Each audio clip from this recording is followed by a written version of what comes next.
Let's kick off the Q&A section. Anyone?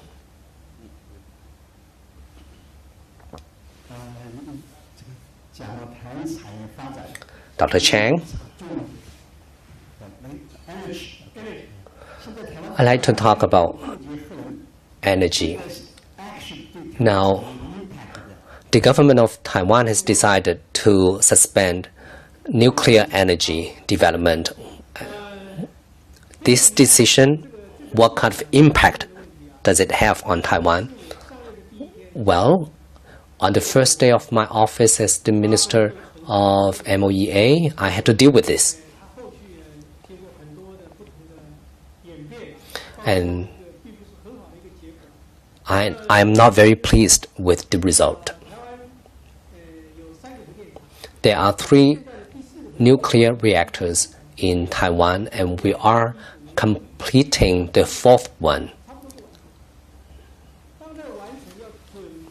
And when the 4th one was about to conduct trial run, because of political intervention and also because of the Fukushima disaster, anti-nuke activists, they became very active and they received a lot of support from the general public. People were very concerned about the safety of nuclear energy, and because there's a massive intervention, political intervention, and therefore the 4th nuclear reactor had to suspend it. And of course, we had problems in the past, and they dramatized our experience. And so we resolved all of the problems in the past, and yet anti-nuke activists were capitalizing on this experience. So eventually,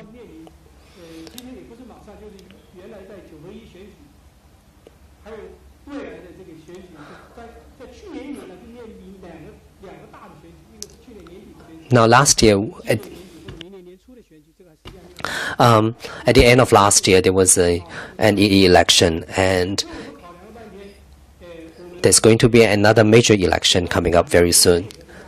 Now, because of the pressure from anti-nuke activists, we decided the suspension of the 4th nuclear reactor. The nuclear reactor, the 4th nuclear reactor, is not going to be activated. However, the maintenance and operation, the maintenance is going on. Now, we're going to wait and see. The new government, the new president, will have to make a decision whether to reactivate or to put the nuclear reactor back into operation. Now, if the decision is negative, then there's going to be a crisis for energy.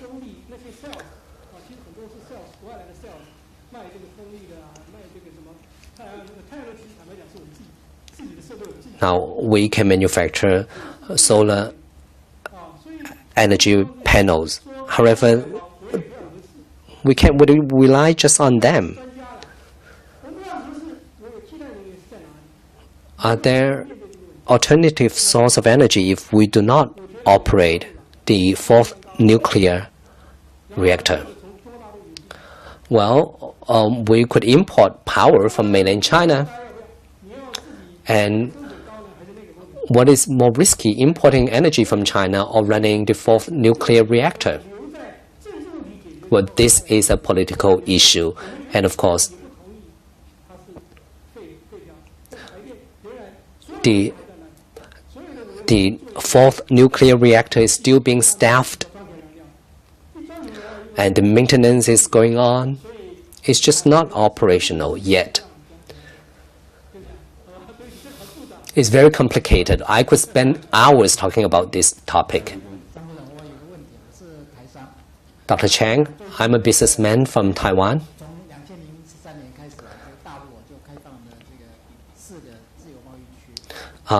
Mainland China opened up 4 free trade zones in China, and I'm more concerned about the free trade zone in Fujian province, and this is going to be tariff-free.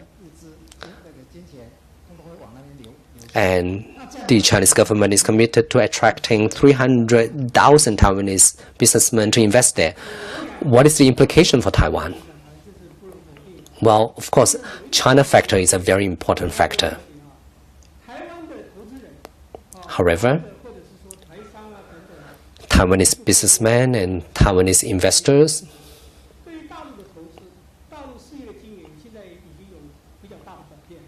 they have a different perspectives of investment in China. I don't think the Pingtan free trade zone in Fujian province would attract 300,000 Taiwanese businessmen.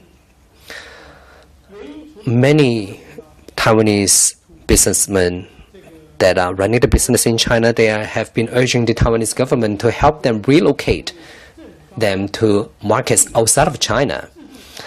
Now, the reason these people went to China in the first place is because some of the preferential policies and treatments, however, these policies and preferential treatments were not implemented. And so these Taiwanese businessmen are encouraging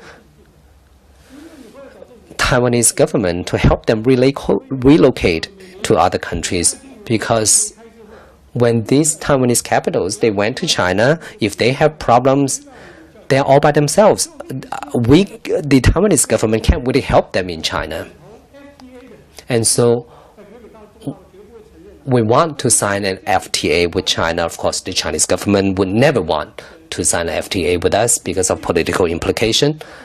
And so we want to protect Taiwanese capital.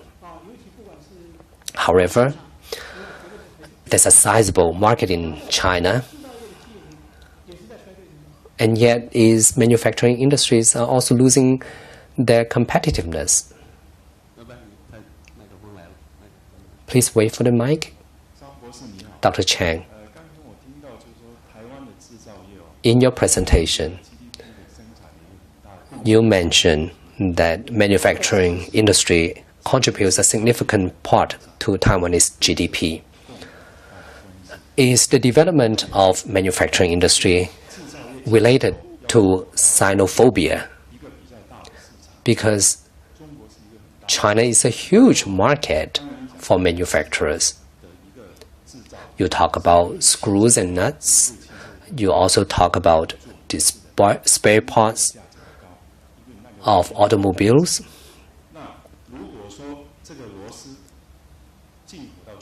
Now, if Taiwanese manufacturers could export the screws to China, for instance, Dongnan, they've been investing in Fujian province, and yet the investment in China is not too big. Is it because they are afraid of China? So I want to know about the xenophobia sentiment. Well, Taiwanese businessmen investing in China, and of course they were motivated by many different reasons. But at that time, is because land prices were very low, labor costs in China were very low, and now China, of course, there's a labor shortage.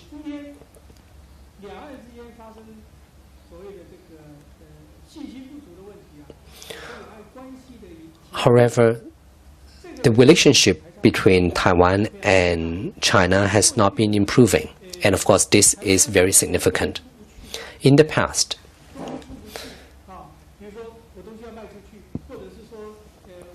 it was difficult for Taiwanese business to stay in Taiwan, and therefore they relocated themselves to China or countries in Southeast Asia. Now, currently,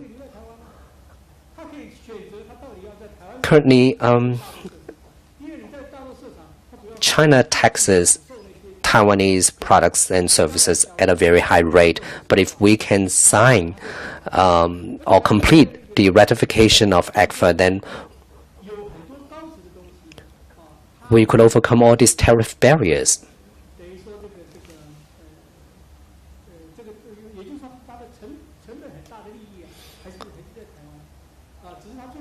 Many Taiwanese businessmen, they have business running in China.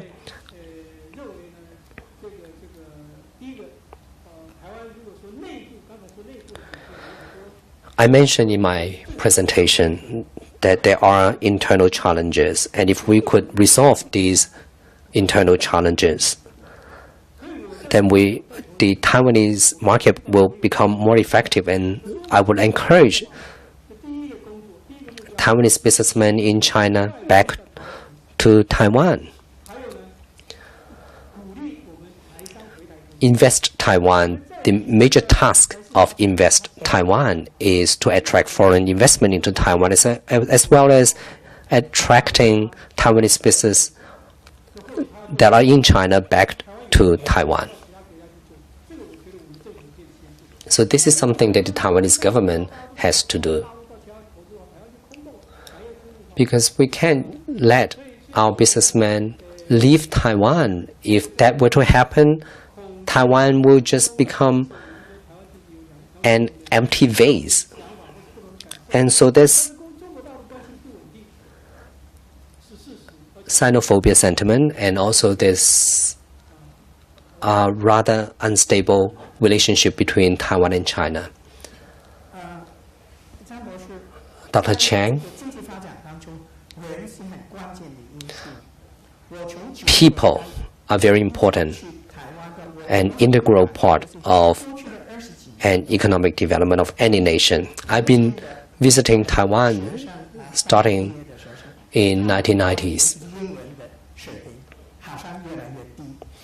This is my feeling. College kids, their English abilities have been going down in Taiwan. And also, when you turn on the TV in Taiwan, and there's not too much overseas news. So people in Taiwan, it seems to me that people in Taiwan are not very interested in what's happening outside of Taiwan. And even if they are interested in what's happening outside of Taiwan, when they turn on the TV, they can't really have any news. So what's happening really, Dr. Chang? Yes, your observation is totally correct.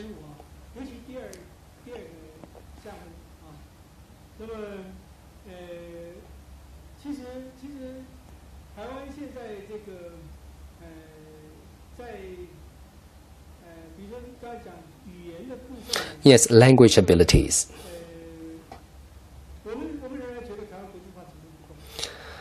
Because of the lack of language ability, the degree of internationalization in Taiwan is lagging behind. And so I agree with your observation. Thank you.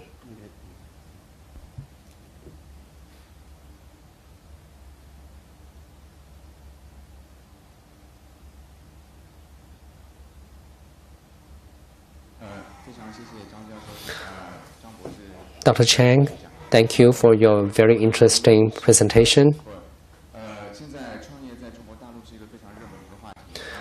Now, young people in China, they talk about setting up business, and government in Hong Kong is also encouraging young people to start their own business. What is the situation in Taiwan? Are people very keen on starting their own business, and are there policies that encourage people to start their own business? This is a very interesting and important issue. To be frank with you,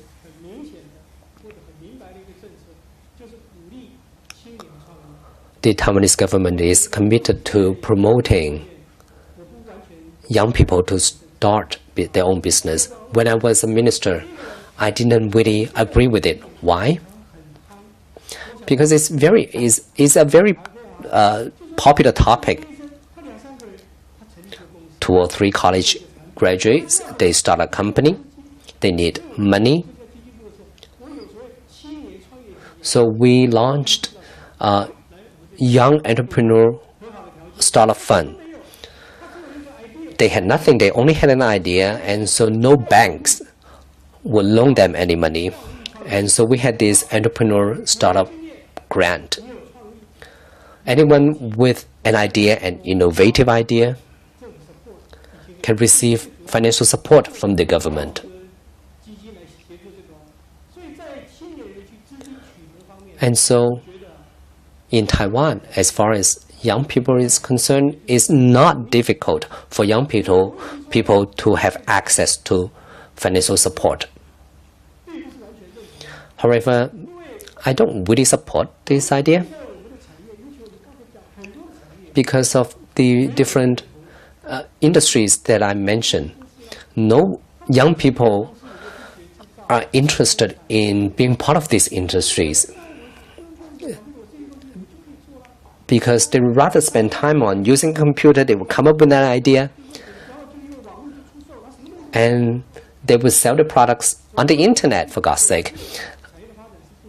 And this is not good for the overall industrial development in Taiwan. Many young people, they are not interested in working in the manufacturing sectors. If you go to Taiwan, you realize the number of taxis in Taiwan. We have a very good public transportation system, and there's a lot of scooters. And yet, so many people have become taxi drivers. Now, these taxi drivers are self-employed.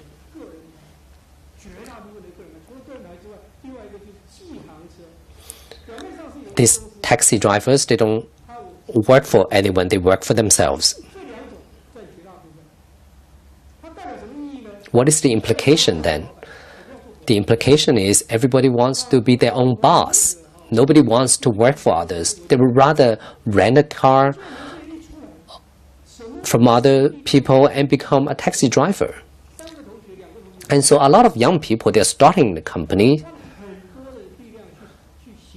And the government, of course, we have to screen the proposal. We also spend a lot of money in supporting them. And very soon the company closes. So, of course, there are successful experience, but they are very limited. And if they fail, what do?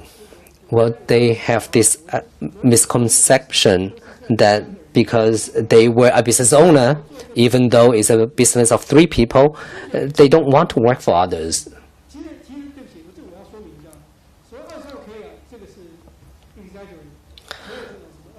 In Taiwan, people say that our college graduates are not making enough money, but that is an exaggeration. My children, they are making 50,000 NT dollars instead of 22,000 US dollars.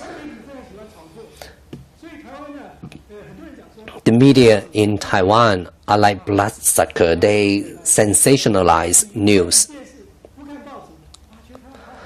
And if you read the newspaper and if you watch the TV news, you would think that Taiwan is like a hell. But if you do not read the papers, do not watch the TV, then Taiwan is like heaven.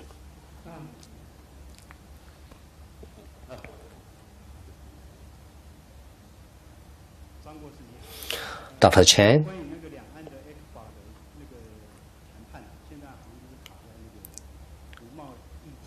So,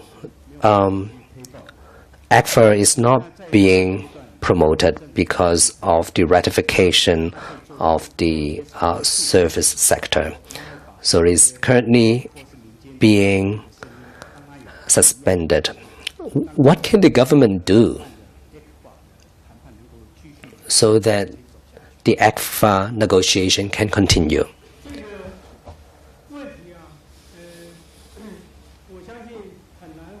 Well, this is a very, very difficult question. Because if there is a solution, then this problem would have been resolved already. I think the key lies in communication. This communication is continuous and progressive.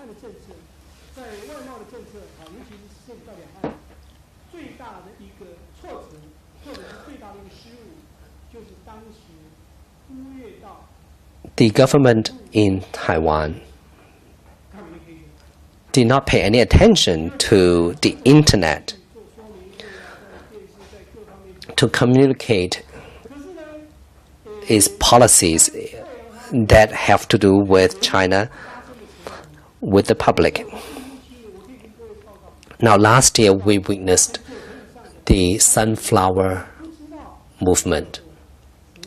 I could say to you that some 80 to 90% of the participants had no idea of what ECFA is all about. Now, these young people, they were hot-blooded, and somebody told them that service trade agreement is like a monster. Now, this is just kids. And so it's easy for them to be influenced by other people. And what the government has to do is to make double or even triple efforts to communicate with the young people. Now, of course, the internet has positive implication, and yet it also has negative implication. When I was with the Ministry of Transportation some 30 years ago, we wanted to open up radio frequency to taxi drivers because there were traffic problems and safety problems and management problems to taxi drivers, and therefore we wanted to open up radio frequencies for taxi drivers to use. However, the police gave us a lot of pressure, telling us that we could not open it up because there will be very serious problems if we were to open it up. But we did open it up. Now, before the opening up of radio frequency to taxi drivers, we did not have too many taxi drivers participating in social activities. And once it was open, it was very easy to mobilize taxi drivers. And all of a sudden, a lot of taxi drivers were participating in social movement. Now, we need to utilize the internet. People can be influenced very easily. And there's a lot of wrong or erroneous information available in the internet. It is very easy to communicate to them. And what we need to do is to communicate with everybody with the right and correct information. Thank you, Dr. Chang. I am in the media business, and I agree with you that many people in the media, they try to dramatize and sensationalize news. I like to revisit what you said about the government promoting young people to start their own business, and the Hong Kong government is also doing something similar. Now, I think it has to do with education.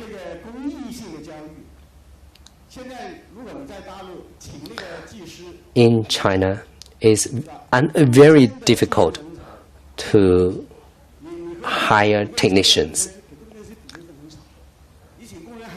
You can hire workers, you can hire engineers, but the people sitting between engineers and workers are very, very difficult to combine. Has it got to do with education? Yes, you are right in pointing that out.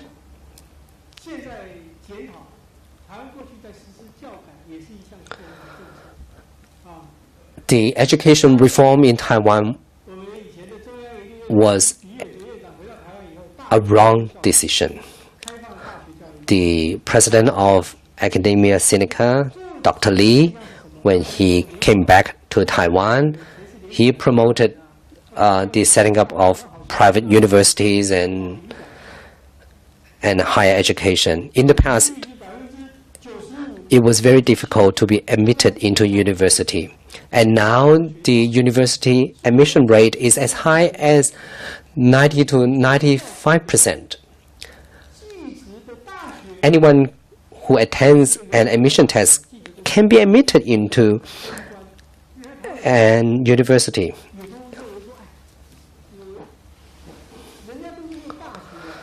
No people want to become a student of a technical college. We used to have very good and high quality technical colleges, and these technical colleges have become University of Technologies because everybody wants to be a college student. I was also a president of a university in Taiwan.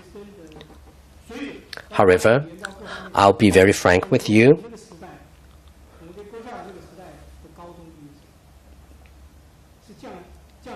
The knowledge standard and the language standard of college graduates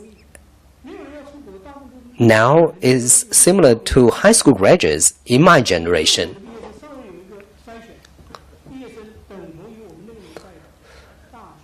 And master's degree holders are similar to college graduates in my generation. So if I receive an CV from a master's degree holder, I would treat this person as a bachelor's degree holder. So we have a lot of good manufacturers and factories, and they pay their employees a very fat check. Employees could make almost 3,000 US a month, and yet they can't really, there's a labor shortage. And so what we do is to encourage these factories and manufacturers to work with schools. When I was with China Airlines in Taiwan, we had a hangar, a maintenance center, and there were 1,500 people working in the maintenance center because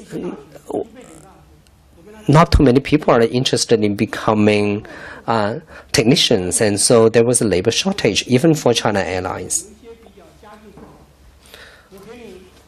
Now, what can we do? Well, we could provide scholarships,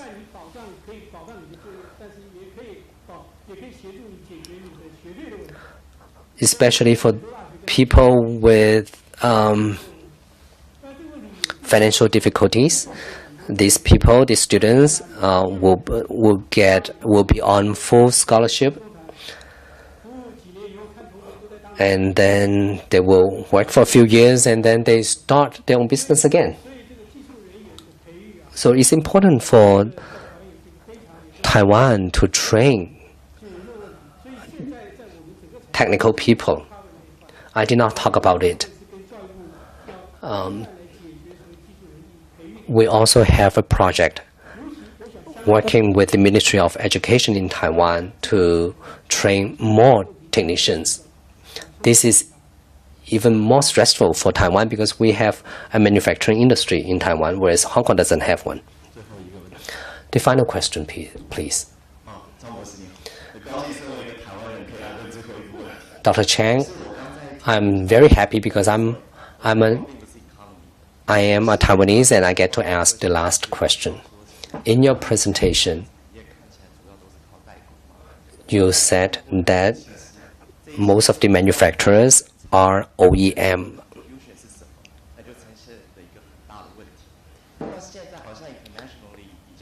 And so there is a high unemployment rate in Taiwan, especially among the young people. Many university graduates in Taiwan, they can't really find a job which is fulfilling or a job that pays them well. But you also talked about the exodus of talent. Many people in Taiwan are being relocated outside of Taiwan. So if we were to improve the economic development in Taiwan,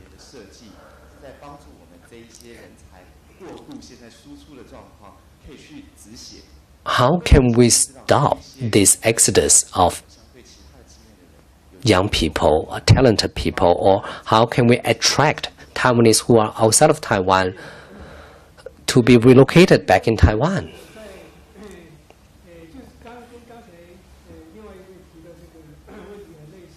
You asked your question is very similar to a different person. I did not talk about this in my presentation because we have a project in the ministry. It involves the Ministry of Education. It also involves the Ministry of Employment or Labor, and it also involves the Ministry of Economic Affairs.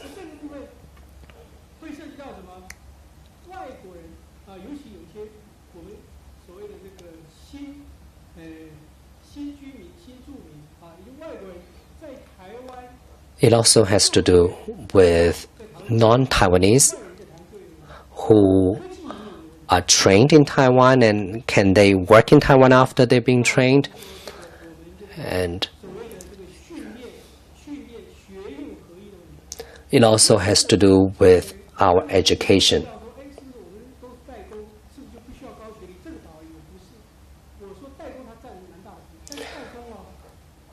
OEM manufacturers.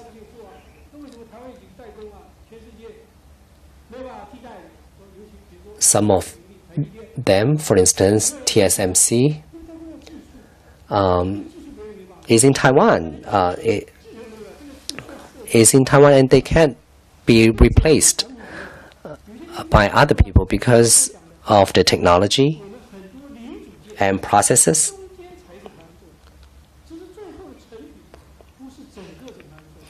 And I mentioned the fact that many of our producers do not have the core technology.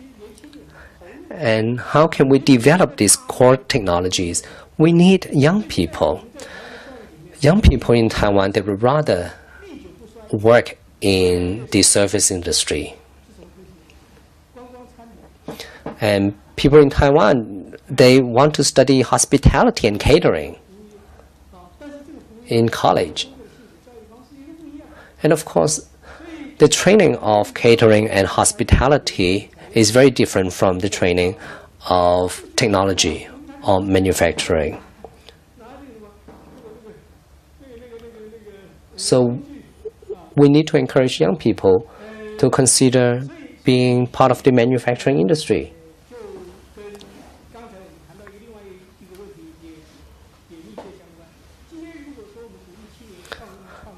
Now,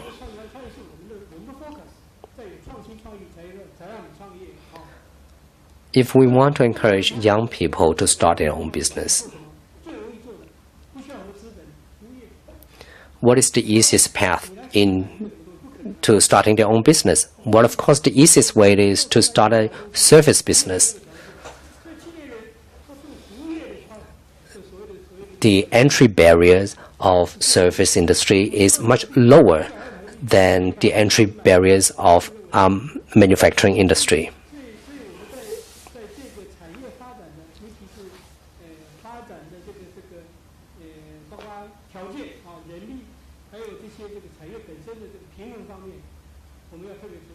So we need to strike a balance in terms of economic development. We can't just focus on service industry. And I mentioned earlier in my presentation, these service industries are very local. And of course, some of them are investing in China as well.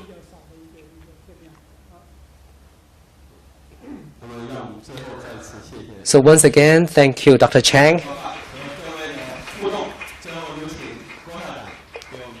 And President Guo is presenting a souvenir to Dr. Chang. OK， 谢谢大家。